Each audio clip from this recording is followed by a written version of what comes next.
नमस्कार भक्तों,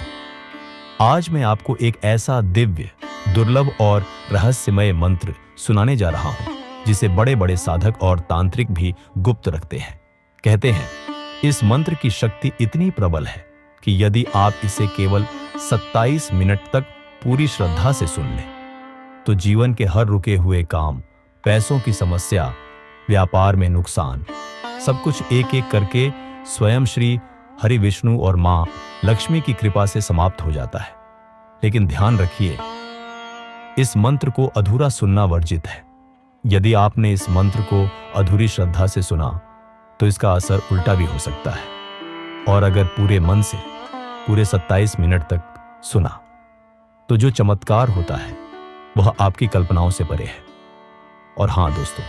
अगर आप सच में चाहते हैं कि आपके जीवन में भी लक्ष्मी का आगमन हो, तो अभी इस वीडियो को लाइक जरूर करें, नीचे कमेंट करके जय श्री हरि विष्णु लिखें और ऐसे दिव्य ज्ञान के लिए हमारे चैनल सनातन ज्ञान को सब्सक्राइब करना बिल्कुल न भूलें। भक्तों,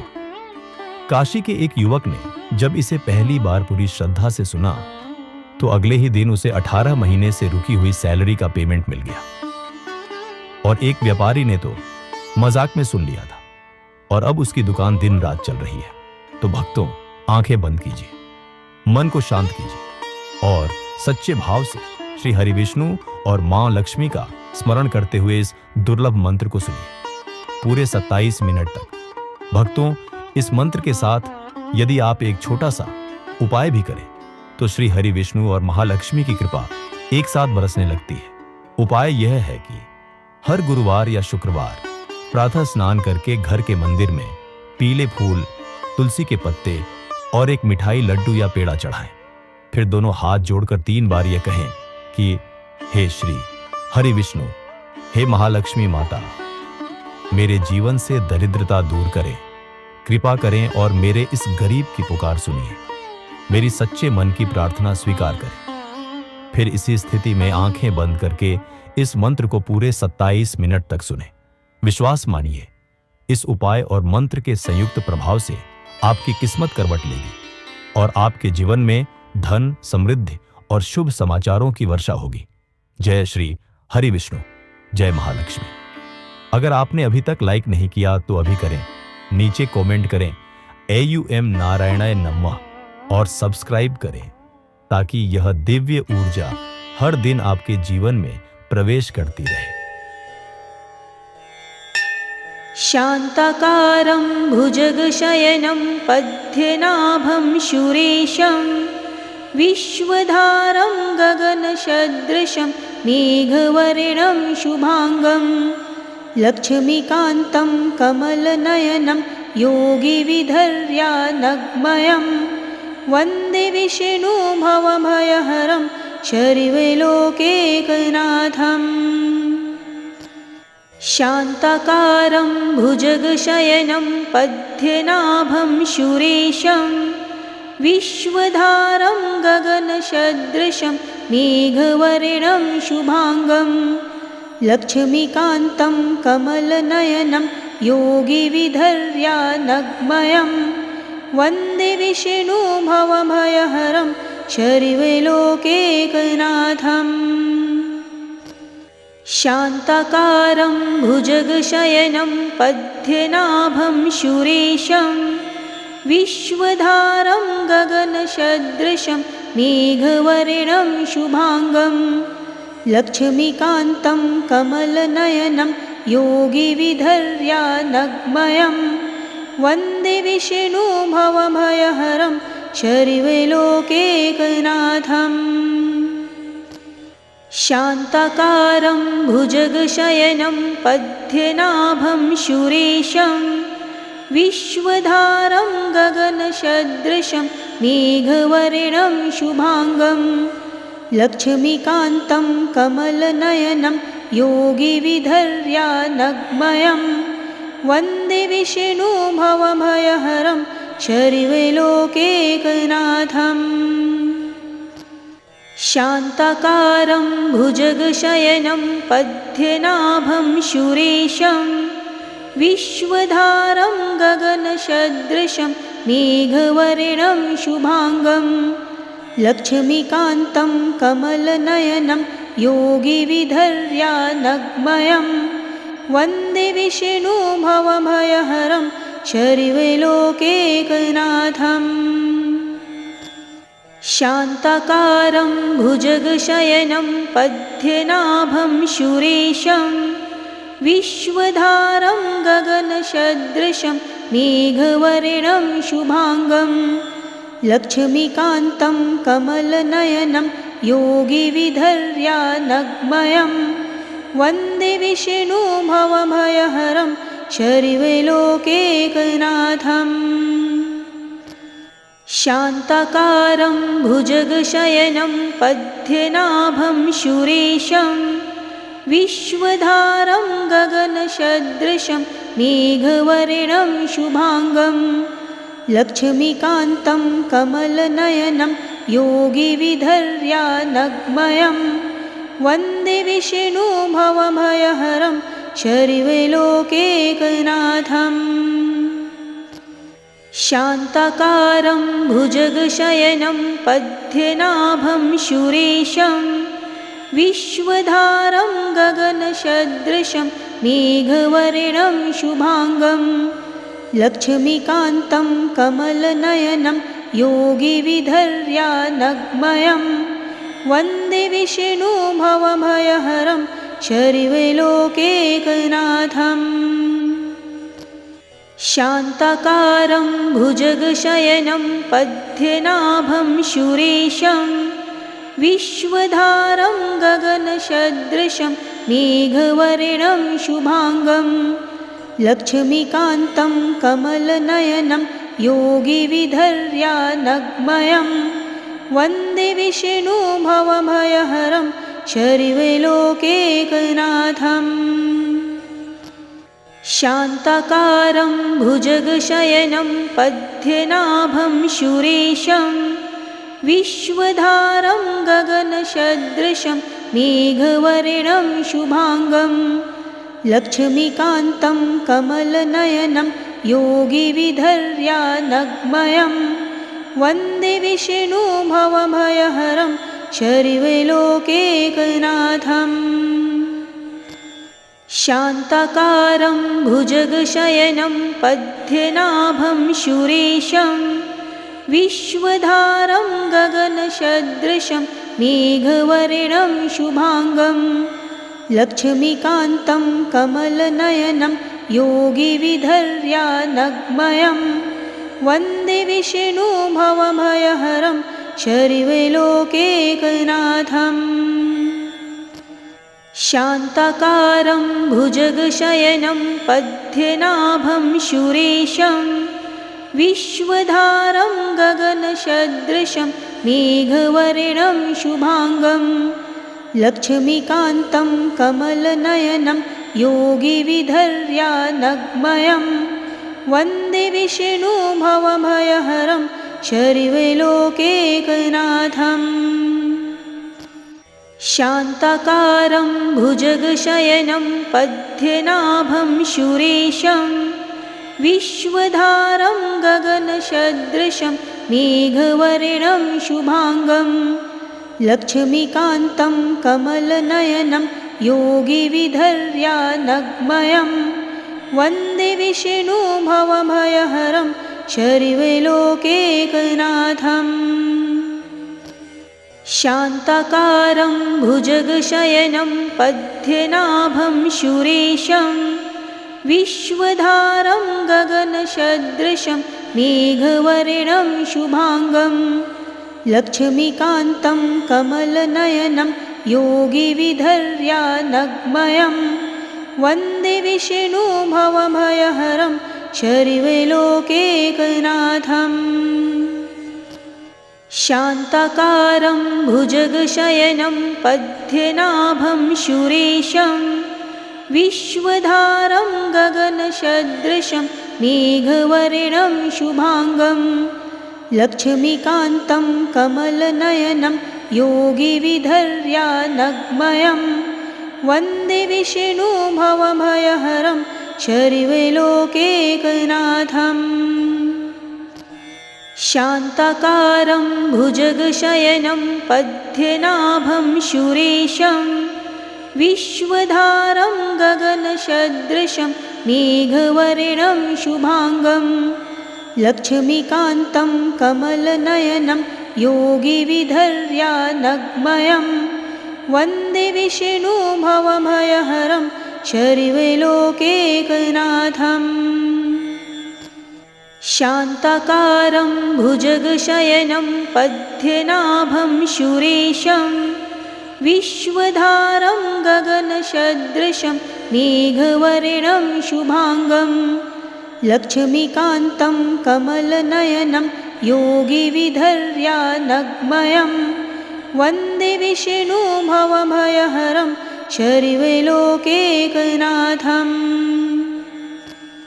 शान्ताकारं भुजगशयनं पद्मनाभं सुरेशं विश्वधारं गगनसदृशं मेघवर्णं शुभांगं लक्ष्मीकान्तं कमलनयनं योगिविधर्यानग्मयं वन्दे विष्णुभवभयहरं शर्वलोकैकनाथम् शान्ताकारं भुजगशयनं पद्मनाभं सुरेशं विश्वधारं गगनसदृशं मेघवर्णं शुभांगं लक्ष्मीकान्तं कमलनयनं योगिविधर्यानग्मयं वन्दे विष्णुभवभयहरं शर्वलोकैकनाथम् शान्ताकारं भुजगशयनं पद्मनाभं सुरेशं विश्वधारं गगनसदृशं मेघवर्णं शुभांगं लक्ष्मीकान्तं कमलनयनं योगिविधर्यानग्मयं वन्दे विष्णुभवभयहरं शर्वलोकैकनाथम् शान्ताकारं भुजगशयनं पद्मनाभं सुरेशं विश्वधारं गगनसदृशं मेघवर्णं शुभांगं लक्ष्मीकान्तं कमलनयनं योगिविधर्यानग्मयं वन्दे विष्णुभवभयहरं शर्वलोकैकनाथम् शान्ताकारं भुजगशयनं पद्मनाभं सुरेशं विश्वधारं गगनसदृशं मेघवर्णं शुभांगं लक्ष्मीकान्तं कमलनयनं योगिविधर्यानग्मयं वन्दे विष्णुभवभयहरं शर्वलोकैकनाथम् शान्ताकारं भुजगशयनं पद्मनाभं सुरेशं विश्वधारं गगनसदृशं मेघवर्णं शुभांगं लक्ष्मीकान्तं कमलनयनं योगिविधर्यानग्मयं वन्दे विष्णुभवभयहरं शर्वलोकैकनाथम् शान्ताकारं भुजगशयनं पद्मनाभं सुरेशं विश्वधारं गगनसदृशं मेघवर्णं शुभांगं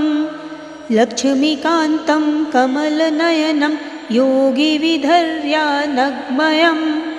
वन्दे विष्णुभवभयहरं शर्वलोकैकनाथम् शान्ताकारं भुजगशयनं पद्मनाभं सुरेशं विश्वधारं गगनसदृशं मेघवर्णं शुभांगं लक्ष्मीकान्तं कमलनयनं योगिविधर्यानग्मयं वन्दे विष्णुभवभयहरं शर्वलोकैकनाथम् शान्ताकारं भुजगशयनं पद्मनाभं सुरेशं विश्वधारं गगनसदृशं मेघवर्णं शुभाङ्गं लक्ष्मीकान्तं कमलनयनं योगिविधर्यानग्मयं वन्दे विष्णु भवभयहरं शर्वलोकैकनाथम् शान्ताकारं भुजगशयनं पद्मनाभं सुरेशं विश्वधारं गगनसदृशं मेघवर्णं शुभाङ्गं लक्ष्मीकान्तं कमलनयनं योगिविधर्यानग्मयं वन्दे विष्णु भवभयहरं शर्वलोकैकनाथम् शान्ताकारं भुजगशयनं पद्मनाभं सुरेशं विश्वधारं गगनसदृशं मेघवर्णं शुभाङ्गं लक्ष्मीकान्तं कमलनयनं योगिविधर्यानग्मयं वन्दे विष्णु भवभयहरं शर्वलोकैकनाथम् शान्ताकारं भुजगशयनं पद्मनाभं सुरेशं विश्वधारं गगनसदृशं मेघवर्णं शुभाङ्गं लक्ष्मीकान्तं कमलनयनं योगिविधर्यानग्मयं वन्दे विष्णु भवभयहरं शर्वलोकैकनाथम् शान्ताकारं भुजगशयनं पद्मनाभं सुरेशं विश्वधारं गगनसदृशं मेघवर्णं शुभाङ्गं लक्ष्मीकान्तं कमलनयनं योगिविधर्यानग्मयं वन्दे विष्णु भवभयहरं शर्वलोकैकनाथम् शान्ताकारं भुजगशयनं पद्मनाभं सुरेशं विश्वधारं गगनसदृशं मेघवर्णं शुभाङ्गं लक्ष्मीकान्तं कमलनयनं योगिविधर्यानग्मयं वन्दे विष्णु भवभयहरं शर्वलोकैकनाथम् शान्ताकारं भुजगशयनं पद्मनाभं सुरेशं विश्वधारं गगनसदृशं मेघवर्णं शुभाङ्गं लक्ष्मीकान्तं कमलनयनं योगिविधर्यानग्मयं वन्दे विष्णु भवभयहरं शर्वलोकैकनाथम् शान्ताकारं भुजगशयनं पद्मनाभं सुरेशं विश्वधारं गगनसदृशं मेघवर्णं शुभाङ्गं लक्ष्मीकान्तं कमलनयनं योगिविधर्यानग्मयं वन्दे विष्णु भवभयहरं शर्वलोकैकनाथम् शान्ताकारं भुजगशयनं पद्मनाभं सुरेशं विश्वधारं गगनसदृशं मेघवर्णं शुभाङ्गं लक्ष्मीकान्तं कमलनयनं योगिविधर्यानग्मयं वन्दे विष्णु भवभयहरं शर्वलोकैकनाथम् शान्ताकारं भुजगशयनं पद्मनाभं सुरेशं विश्वधारं गगनसदृशं मेघवर्णं शुभाङ्गं लक्ष्मीकान्तं कमलनयनं योगिविधर्यानग्मयं वन्दे विष्णु भवभयहरं शर्वलोकैकनाथम् शान्ताकारं भुजगशयनं पद्मनाभं सुरेशं विश्वधारं गगनसदृशं मेघवर्णं शुभाङ्गं लक्ष्मीकान्तं कमलनयनं योगिविधर्यानग्मयं वन्दे विष्णु भवभयहरं शर्वलोकैकनाथम् शान्ताकारं भुजगशयनं पद्मनाभं सुरेशं विश्वधारं गगनसदृशं मेघवर्णं शुभांगं लक्ष्मीकान्तं कमलनयनं योगिविधर्यानग्मयं वन्दे विष्णु भवभयहरं सर्वलोकैकनाथम्। शान्ताकारं भुजगशयनं पद्मनाभं सुरेशं विश्वधारं गगनसदृशं मेघवर्णं शुभांगं लक्ष्मीकान्तं कमलनयनं योगिविधर्यानग्मयं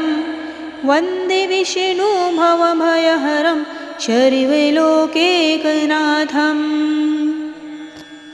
शान्ताकारं भुजगशयनं पद्मनाभं सुरेशं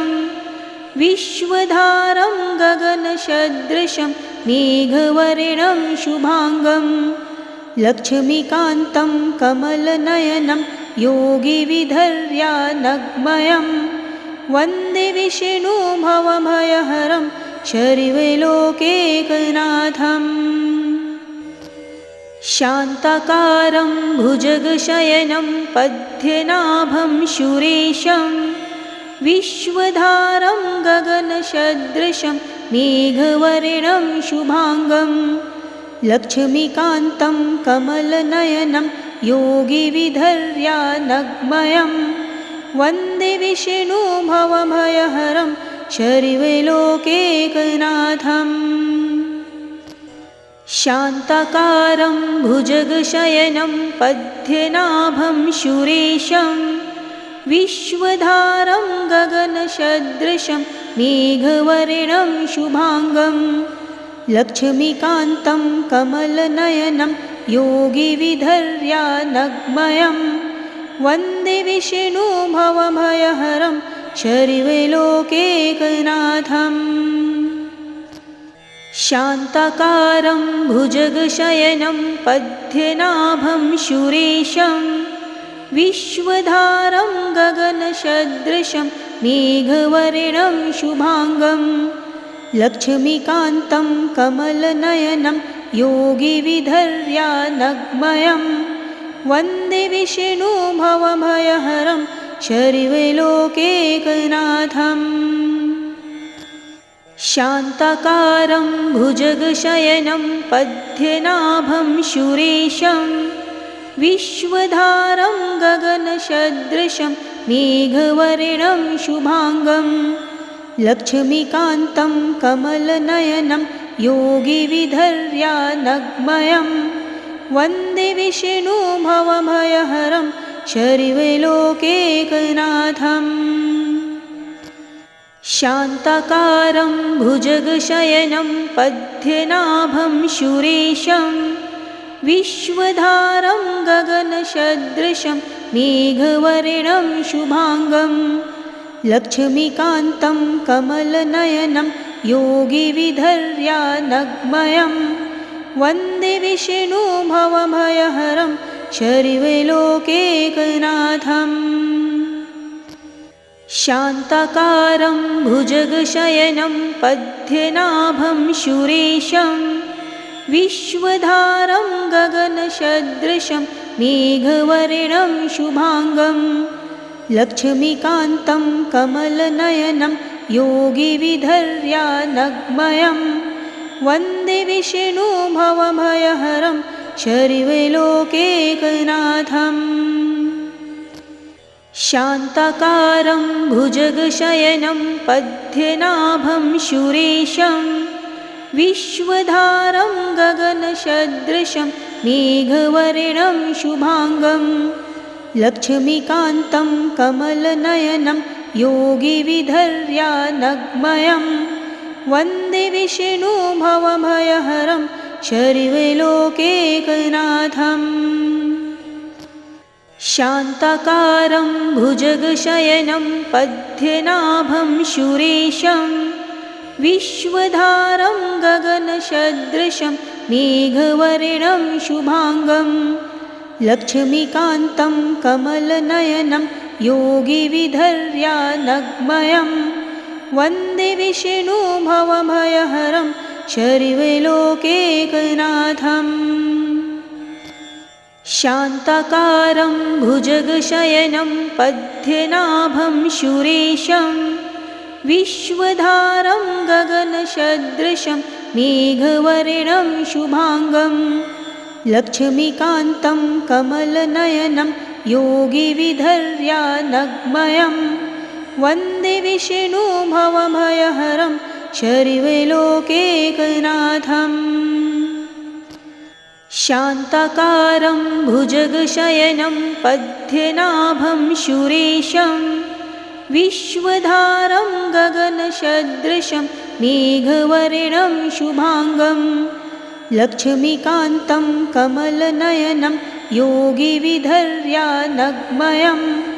वन्दे विष्णुभवभयहरं शर्वलोकैकनाथम्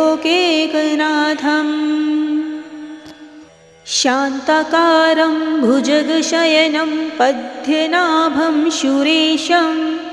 विश्वधारं गगनसदृशं मेघवर्णं शुभाङ्गं लक्ष्मीकान्तं कमलनयनं योगिविधर्यानग्मयं वन्दे विष्णुभवभयहरं शर्वलोकैकनाथम्